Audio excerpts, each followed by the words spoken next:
Hey, this is Matt. Once again, welcome back to the videos. The paid request this time for Edward. Thank you so much, man, for your generosity. I really, truly appreciate it, man.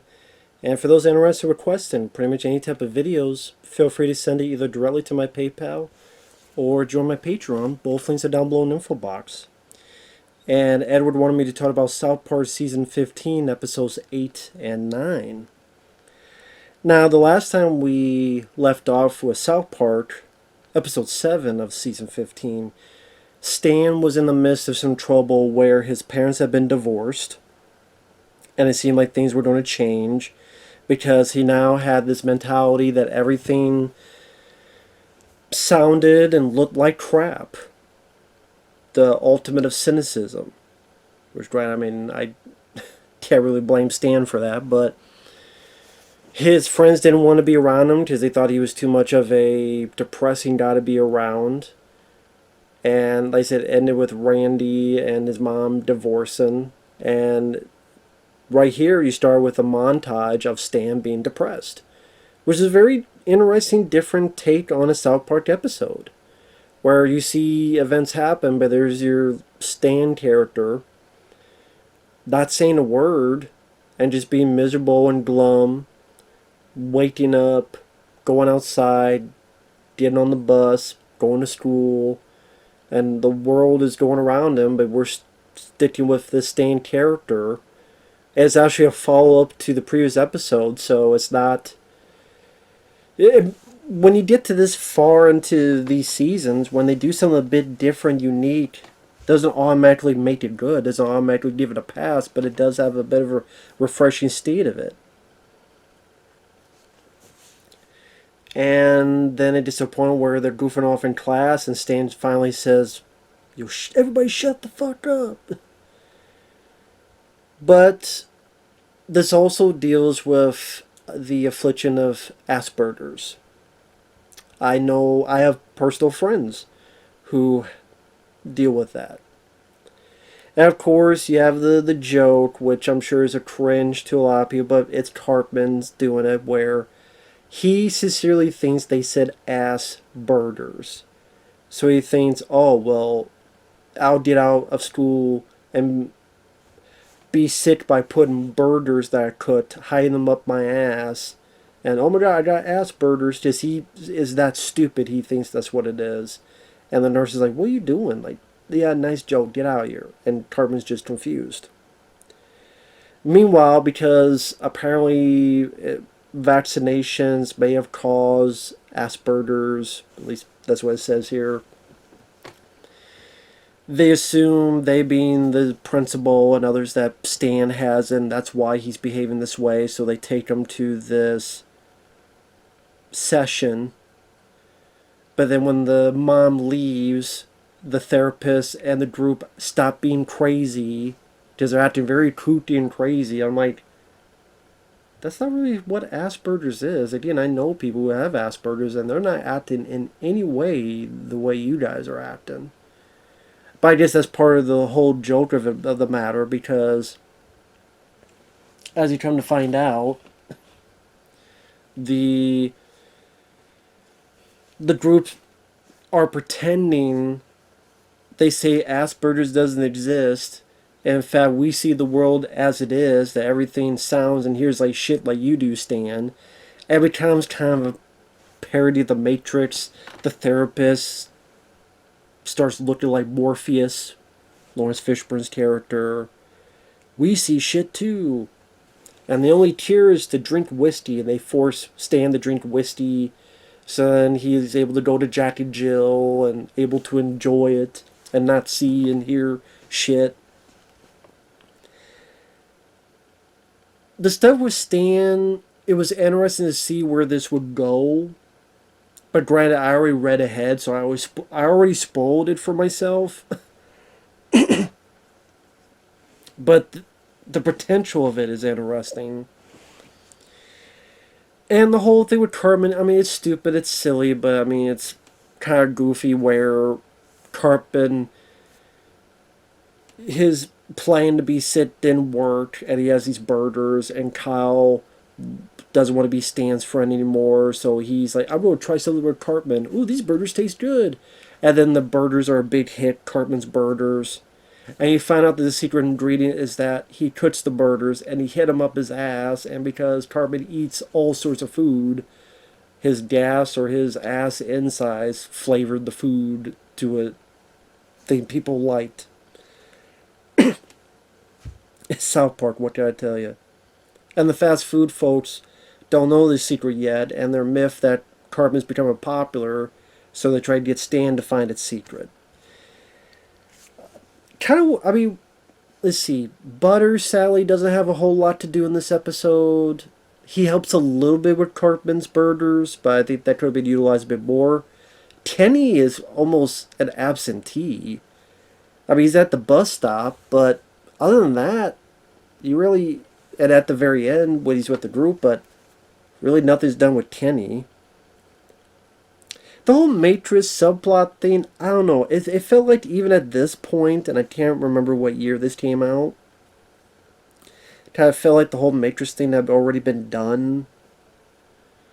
Because I'm also keep thinking about Clerks, the cartoon, which also had Dio. The whole joke, like in the final episode of the cartoon. In other words, the final one before it got canceled. And it's like 6 episodes. So it's just, if it was more like They Live, because they did references before having a fight. If it was more of that, maybe that parody would have been more interesting to me. But yeah, again, the whole Matrix thing just felt just, maybe because that type of stuff is just not to this exact placement, but it's just, I don't know, Matrix parodies just aren't as fun to me because kind of wore out their welcome because everybody started doing it for years and years afterward. So I would say that was my least favorite part of it. But my most favorite part, again, was what they were doing with the Stan character. Again, I already spoiled it for myself, and I knew where it was going. Because Stan has this nice epiphany. You know what, fine, Kyle. And by the way, Kyle's a piece of shit friend.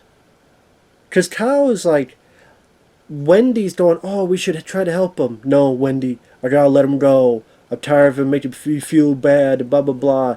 Even at this point, you think, as these other people think, that he got vaccinated and got Asperger's. You still...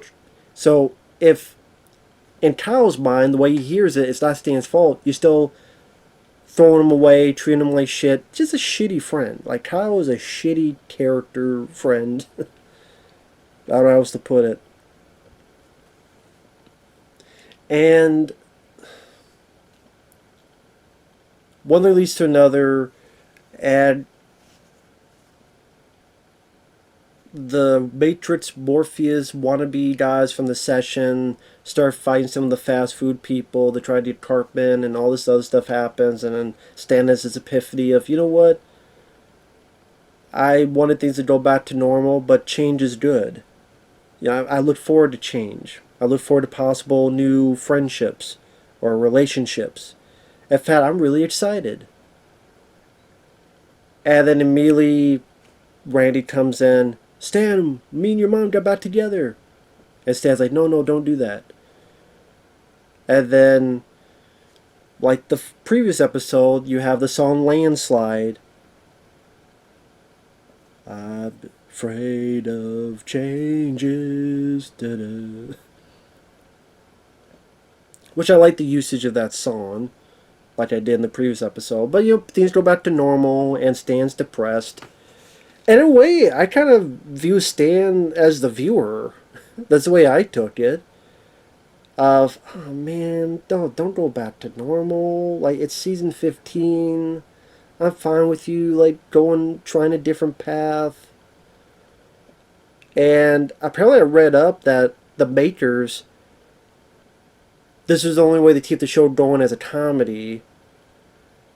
But they also knew it was an unsatisfying way to, for story-wise. I think they flat out admitted, yeah, it's unsatisfying story-wise, but, we need to keep... Which I understand, it's a comedy show. It's South Park. Come on. But for guys that are such big risk takers, I would have rather appreciated them going the opposite way, in opposite direction. That's the way I looked at it. I would have preferred that direction that way. Again, that's the way I take it. That's the way I look at it. But that's just me. And I guess now he continues to drink whiskey, and that's going to explain why he doesn't hear and see shit anymore. And now automatically his friends want to hang out with him again. No explanation as to why they want to hang out with him again, just everything's got to get back to normal. No explanation, no build up to it, just it's got to be. Just come on, man, why you taking that? Because it seems like the guys at South Park are smarter than that. In terms of story and in terms of. They seem a bit smarter than that, but they did the cop out, and it is what it is. So that was.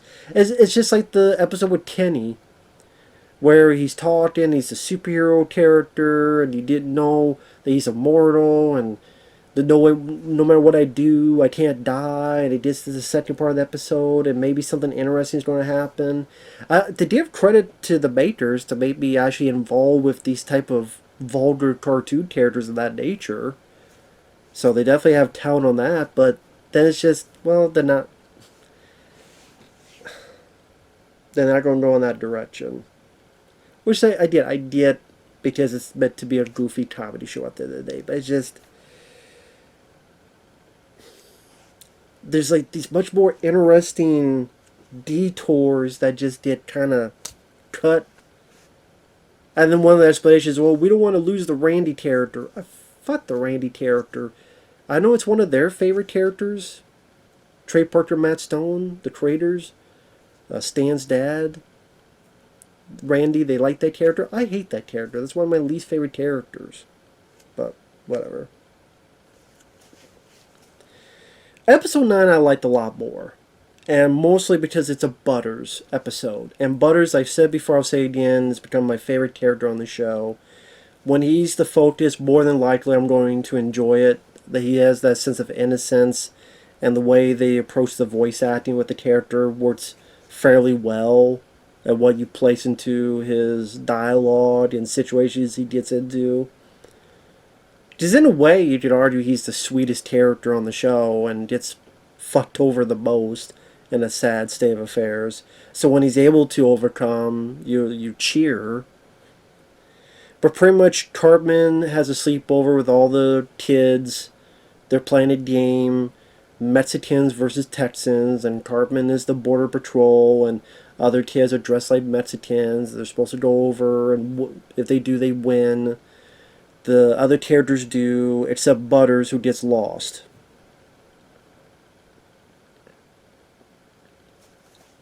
And there were moments in this that I did chuckle at, like when some of the kids keep going over to Cartman's side and went in, and Cartman gets more and more pissed. What were you doing? Well, I was enthralled with their dialogue over there. What are you doing? Well, I was just looking over here. Oh, and the title of the episode is The Last of the Mohicans. They said Mohicans, but it's Mexican. Last of the Mohicans. Because he's dressed up as this Mexican guy for this game, he gets lost. He's trying to find home, the border, which is to win the game.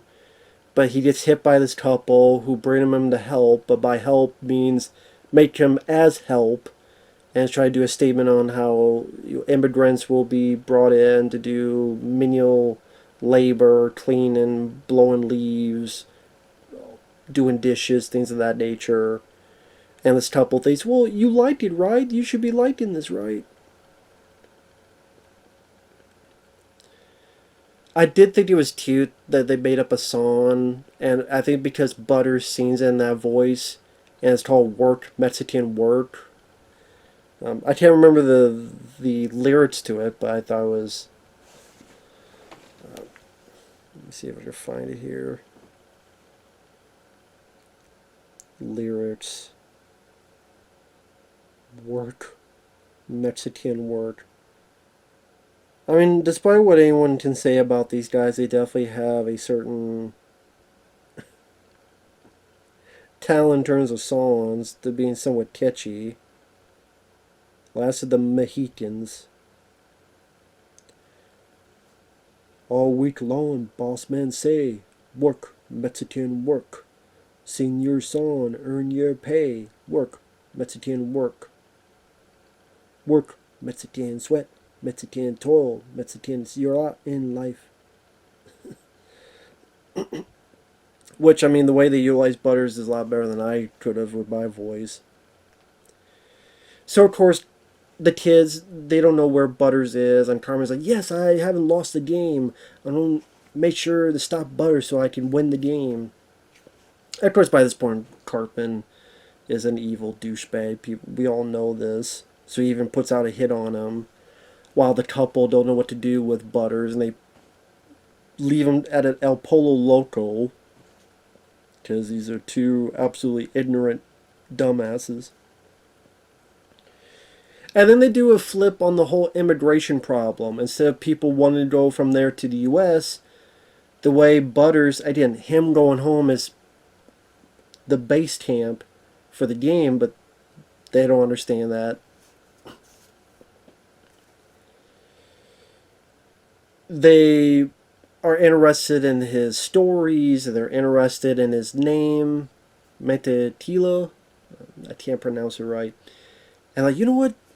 That's right, Mexico is better than this. Look, we're working these shit jobs. Let's go back to Mexico. Let's be proud. And people rise up and they do the opposite. They go from the U.S. to Mexico, and the Border Patrol is confused, and the U.S. is hit because there's a lot of people working those jobs and no one is doing it, so they're trying to stop it. Carbon decides to help the Border Patrol, but that's just because he wants to find Butters and hurt him, or kill him pretty much. And like I said, there were other moments that made me chuckle, like when they're going across the border to Mexico, and the Border Patrol's like, "You're going the wrong way." Something about that made me laugh. Also, when Butters gets there and everyone's Mexico's happy and they think of him as a leader, there's this fun bit where Butters, he's raising his arms and the whole place, oh, and Butters does like this, oh, oh, oh, oh, oh, and Butters just keeps moving up and down, and or there's a bit that someone tells him a very touching bit of, you have to make your choice, but he's saying it in Mexican. And Butters seems like he's listening, but then he goes, can you tell me what he says? I don't speak Mexican. It works because it's the Butters character being used. I think if this was Kyle or Stan, it wouldn't be as effective or as funny. And I do like you get a little bit of a battle between Butters and Cartman. And Butters gets the one over Cartman, which is satisfying. Because I find, it's funny, when I first started this whole journey, Cartman, I'm like, oh man, Cartman is hilarious. And now, he's evil douchebag. Technically he's always been, but just more prevalent the more years come and go. And Butters has become my favorite character. That's why I should end with like Butters just completely turning over a new leaf and beating the shit out of Cartman, but that's just me. That won't happen, I'm sure. But you have this big battle where Butters wants to go home and try and get across the border, and Cartman's trying to tase him, and then Butters on a horse, and Cartman's trying to shoot him, and Butters is avoiding, and sadly no fisticuffs or anything. That would have been fun to see Butters punch the shit out of Cartman a few times. Sadly we don't get that, but Butters does get over and wins. I also like the bit at the end where all the kids are at a dinner table. Is like, if we play the game again, can I be the leader? Butters, you're not really a leader type. And Butters thinks for a second, and then he stands up like near the table, and he starts doing this. And you can vaguely hear the crowds of Betsy going, oh, oh, oh. And the kids are like, what? and they're all staring, slack jawed at Butters. It was a great moment for Butters to shine, to get like a little bit of, I don't know, respect, but a little bit of, to not be just, to have him, give him a bit of victory, if that makes sense, to give him a bit of victory. He won the game. He screwed over Cartman. People look at him, and as he's doing this. So that one I would say I like, and I would say so far is one of my favorite episodes of season 15. And like I said, the Butters episodes are definitely a prominent status for me of the show. Again, it just has that nice innocent quality to it. So that was nice to see. So with that said, thanks once again, Edward. Take care, everyone, and we'll see you later. Bye-bye.